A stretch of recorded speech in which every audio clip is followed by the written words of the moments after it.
Do you want to relax? Are you having trouble sleeping or focusing?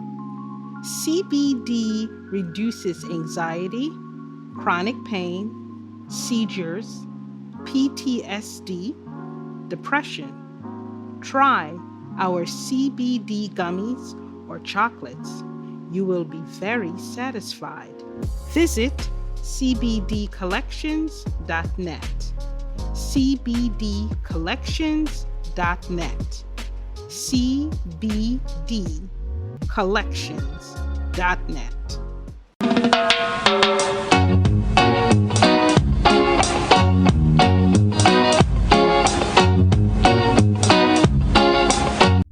My name is Chris Daley from Jamaican Chat, and usually do interview with Jamaicans doing great things, or people of Jamaican accents doing great things. And today we have a budding author.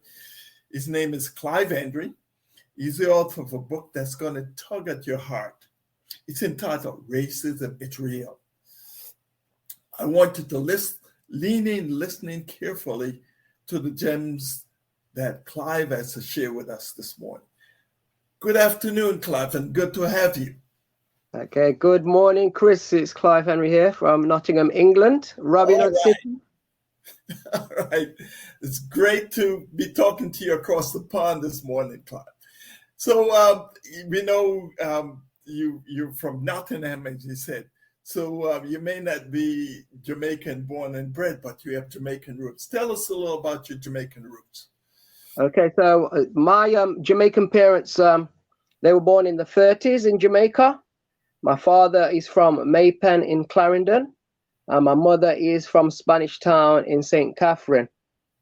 And my parents told me many stories about Jamaica growing up, you know, things like that, and gave me insight into the knowledge and the culture, history, and the strong values of Jamaicans. Okay, and my parents were part of the Windrush generation, and that's the Caribbean people that were invited to England to basically help rebuild the country after the war. So they came over for a better life. A lot of them decided to go back to Jamaica, but a lot of them stayed. So my parents were the ones that stayed. Oh, great. Boy, that's a rich history, and thank you for sharing that with us. Your book, when you read it, you get the impression that your father was a very influential person in your life, and but you lost him early. Yeah. Yesterday was Father's Day here, I think it's also in the UK. Yeah. Tell us a little about your father's influence and what that meant to you. Okay, well, yeah, I mean, my father was like my first hero and role model. So he died in 1983, like Christmas, December the 28th, 1983, and I was only 11 years old. In the short time, he taught me the value of responsibility, justice, and how to live a spiritual life. Okay, and to always acknowledge the Most High and always do my best. And, you know, I think about my dad every day, you know, and even though he's not in the physical, I still get messages of inspiration in dreams and ideas. You know, I love my dad, and I'm proud that he's my father. You know, Jamaicans have that rich history and that rich, you know, wisdom, what they teach us, you know, and you don't know it's wisdom and rich history until when you get older. But when you're a kid and they let you know and let you decide, they're guiding you without, it's like having a bicycle without the stabilizers on, and you know they're guiding you without you realizing it. So yeah, it's good.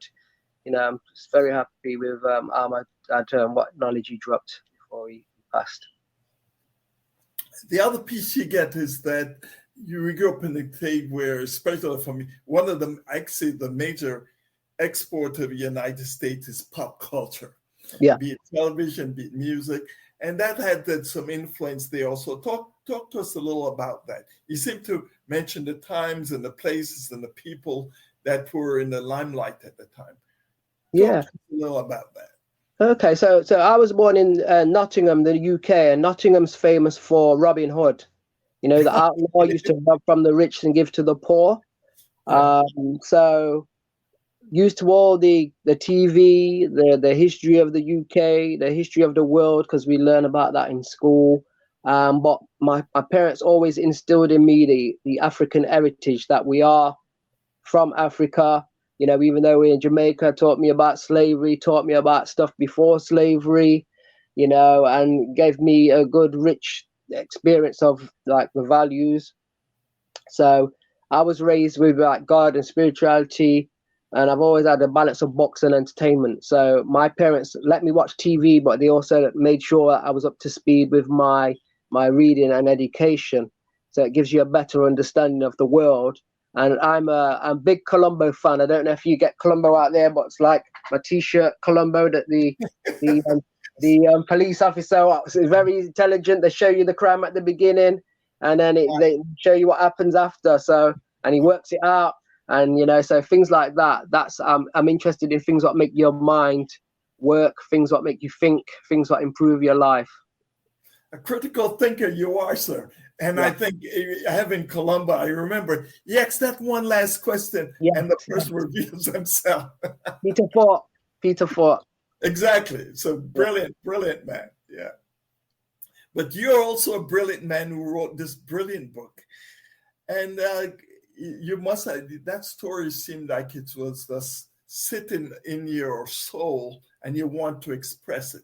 Tell us a little about what motivated you to write this book. Well, the book was a long time in the making, and you know, like you said, it's an emotional roller coaster ride of a book, and it's not negative, it's not positive, but it does take you on the journey. A lot of feedback I've had is from people that they felt like they were there, and that's art. You know, I wanted to capture what I was feeling. I wanted to capture the imagery of everything what I was going through. And, you know, I was motivated to write the book because I wanted to share my story to help other people, because other people are going through the same things, similar things, but sometimes they don't always make it. They might take their life. They might, you know, buckle under the pressure, not knowing that you can get help. You can ask for help. You can try different things, you know, and, you know, I just wanted to make sure the story was out there, so that it could document the trials and tribulations of my life, and also give people insight into law, life, liberty, you know, and to help justify the contents of the book. That Racism Real as a title doesn't justify everything. You can't just look at the book and say that's what the book's about. It's not just about racism. It will teach you a lot of things in there. So I tried to incorporate everything in to that book and look at it from an outsider's perspective. I made it simple to read, no fancy words, nothing's going to catch you out. So a child could read it, an adult could read it, and the feedback I've got so far has been very good. So yeah, that's the reason I wrote the book, to help others, you know, to get through hard times and to learn. It's certainly a book of not of being a victim, but how to cope and to thrive. Some folks may still be an effect. Let's give them it's like, tell me 3 takeaways that you really want people to get, in particular from this fine work. Okay, so the 3 lessons I hope that people get from this is, you know, people should trust actions and question everything. Understanding that racism isn't just name call it. Racism is a systematic power structure. So that is the way how everything's set up with the education, the law, the whole system of the Western world, for example, because Africans, Jamaicans, or the Caribbean people, Brazil, they came over from Africa to these places, and we're in the Western world under the Western rules, and we was the people that built the Western world for free. So, you know, and we need to understand from the book explains all these things. It's got a lot of information in with people who to follow references. You know, we need to understand. The third thing I'd say is there is no obstacle too big that you cannot overcome if you have the correct information to use it at your disposal. So, you know, people reading this book, lots of people are giving me feedback saying, oh, I've got an idea on such and such from you reading your book, because I've done things the unconventional way. You know, I've been my own lawyer.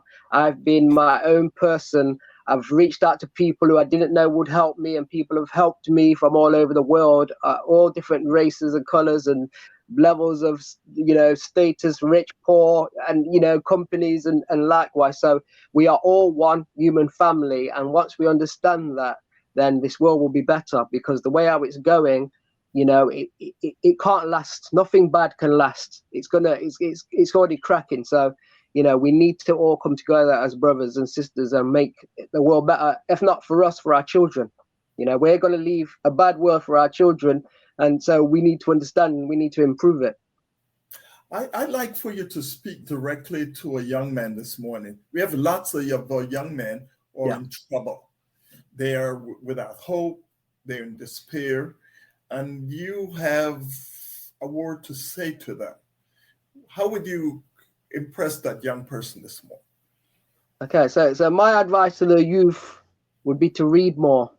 Okay, we lose a lot of young people to drugs, gang violence, and that's for a lack of education. You know, it's like the inner city. We have no fathers in the home. We have no guidance. Like, I'm lucky. I have two loving parents, what grew me up with a balance of things. You know, if you're in a family without a balance of things, then your only other options are friends or other family members what can stand in and fill those gaps.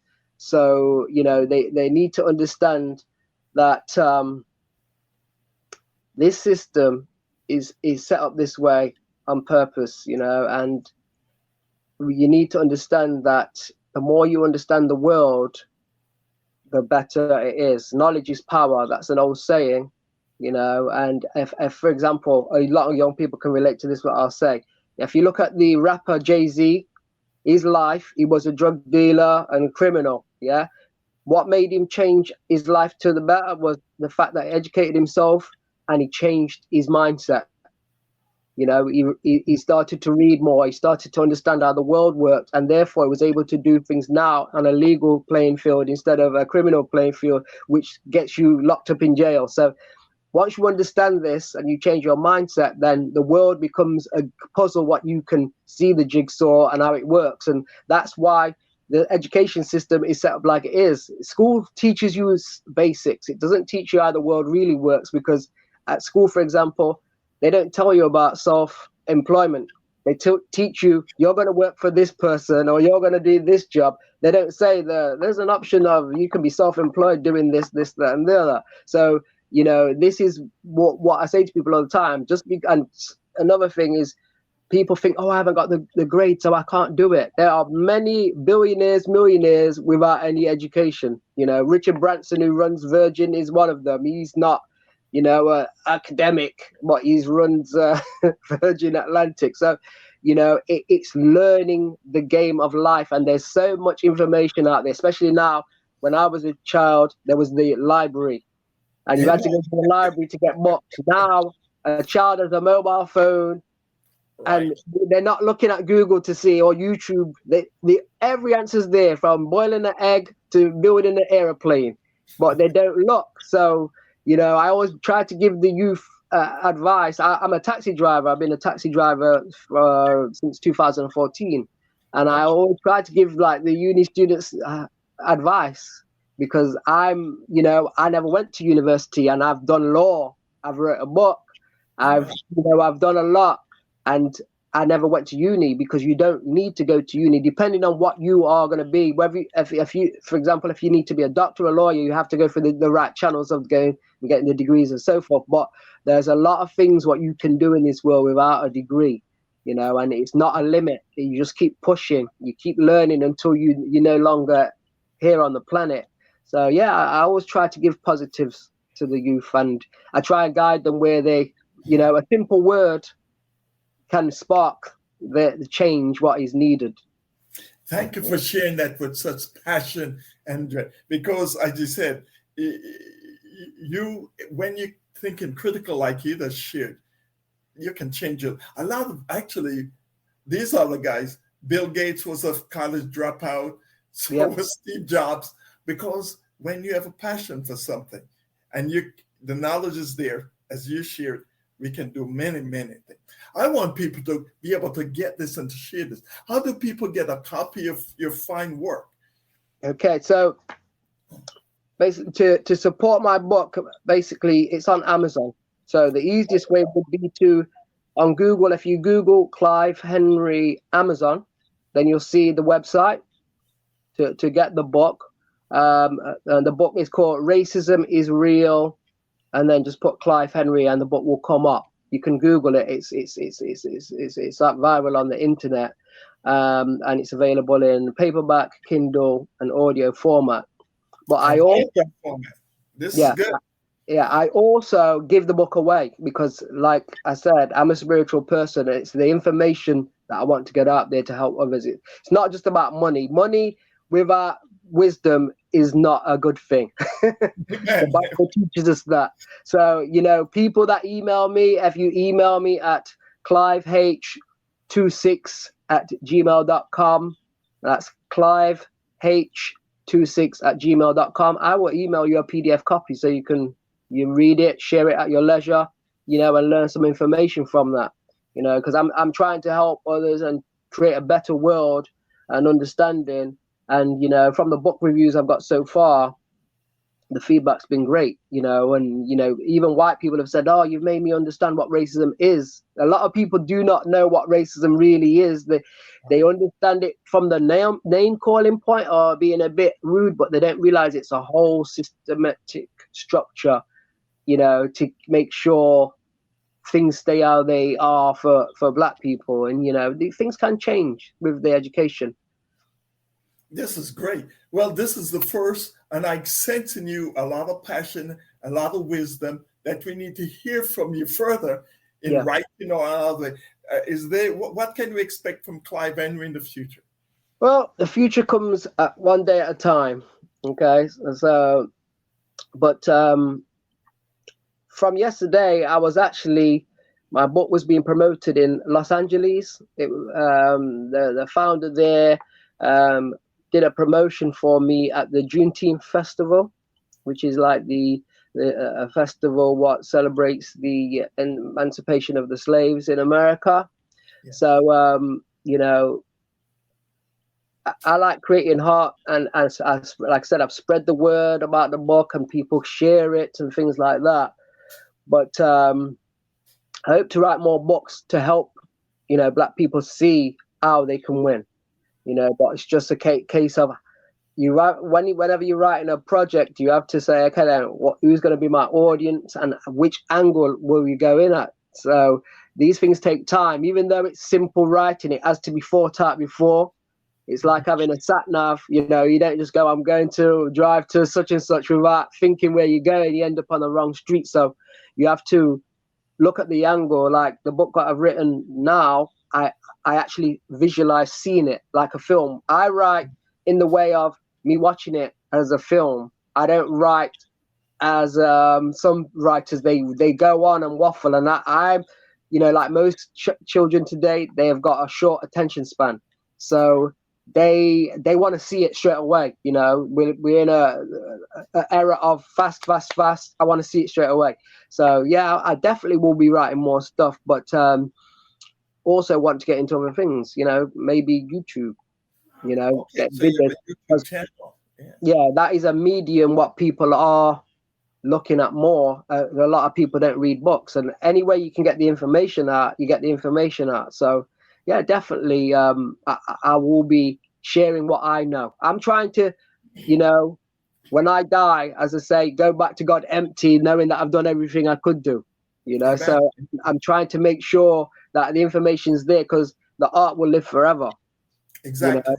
I'm glad you have your mindset matters, and you're really setting a great mindset. As we close, do you have any final word of wisdom for our audience, Clive? Okay, so yeah, final words. In slavery, there were two forbidden things what we were denied as Black people, melanated people, and that was education and unity. So they didn't want you to be educated more than simple basic stuff, and they didn't want you to unify and practice your own, your own culture and your own religion and so forth. So knowing this, we as melanated people, we need to practice these two things more. I really believe that these two things are the keys for us to rise and to heal and to, change the negative past that we've had as Black and melanated people. These two things, there's always an answer, whether it be a positive or negative, there's always the answer in there, how to fix something. And these are the two things what will fix things. So we need to unify more. We need to know that we are, broken, and heal and help and be patient and listen to people and listen. A lot of youngsters don't want to listen to elders, thinking that, oh, well, I know it all. Elders will give you the answer if you just listen. I've always been a person to respect my elders, and that's how I get wise. I haven't lived 100 years yet. So how do you get wise? I mean, if you look at the rap legend Tupac Shakur, he was 25 when he died. How did he get so wise? He was listening to elders who were giving him the knowledge, and he took it to another level. So this is what youngsters need to understand. Your parents are there to make sure you don't fall in the hole. Your teachers are there to make sure you don't fall in the hole. Your grandparents are there. They're trying to give you the best. They may not always know the answer, because there's a lot of options what are available on the internet, like making a living from the internet now. They may not have all the answers, but listen to them and see if it is something what can help before you go, no, I don't want to know. So there's a lot of wisdom in old people. You just never ask them, and they're always willing to give a helping hand. So always have an open mind. Thank you, sir. Thank you, Sir Clive, for sharing your passion, for being such a change maker. So not just doing that, but to actually put it in a form that's accessible to so many people. Much success to you. 1 second. Sure. Let me just show you the book cover. Yes, please do. That could be a very compelling story. So that is the book cover. Yes. And it's just an A5 size book. It's not very thick, but just like the Machiavelli, The Prince, it's not a thick book, but it's got a lot of information inside there. And people still read it. And like I said, if people want a copy, I will email it out. It's not about money. It's about helping my people to gain as much, to live a life what is, not to take the burden off their back and give them the insight that we are more than what we're told we are. And, to let them see in the back of the book, you've got references of people who to study, what will give you the information of the past, the present and the future. So it is definitely worth having a copy of this book. I can tell you personally, it is worth it. Yeah. I spent the weekend reading it, and folks, if you like a perspective that will give your youngster or yourself a change agent from being a victim to being able to a victor, Racism is Real is a book like that. Thank you so much, sir. Thank you, Chris. Success as you go forward. God bless you. Thank you. Bye-bye.